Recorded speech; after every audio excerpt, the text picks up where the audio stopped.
Thank you, Mr. Secretary, for being here today. Secretary Mnuchin, days ago you participated in separate bilateral meetings with the Ministers of Foreign Affairs and the Ministers of Water Resources of Egypt and Sudan. You have been part of the debate surrounding the agreement on the filling and operation of the Grand Ethiopian Renaissance Dam based on provisions proposed by the legal and technical teams of Egypt, Ethiopia, and Sudan, and with the technical input of the World Bank.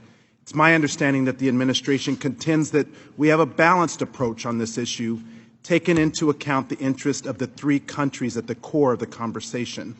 However, there has been some discrepancy in reporting on the administration's announcement. Specifically, Ethiopia's foreign ministry stated that Ethiopia does not accept the characterization that the negotiation on the guidelines and rules on the first filling and annual operation of the GERD is completed.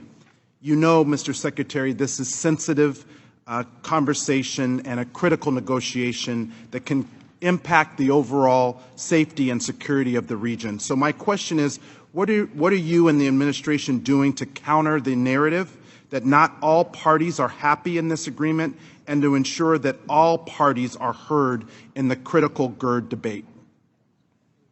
Well, thank you. I'm actually glad you brought that up. I've spent a lot of time on this over the last 4 months, and I think it's a very important issue to the entire region.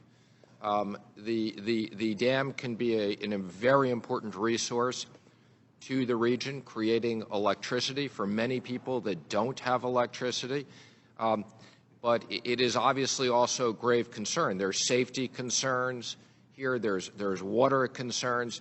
My primary question is, what are you doing to ensure that all parties feel that they are heard and that the United States is not imposing more so than having a balanced role? Again, I'm sorry. I was just giving you a little bit of background.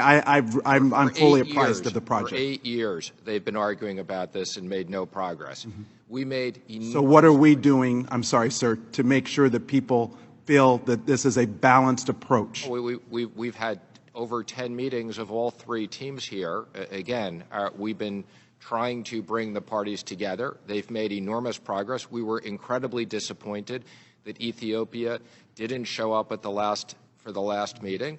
And where we are now is Sudan and Egypt have said, which we agree with, that Ethiopia should not fill the dam until there's an agreement. And that's a safety issue for 700,000. Reclaiming my time. I'm happy to follow up with you later. I think that if you balance this approach, then maybe Ethiopia can come back to the table.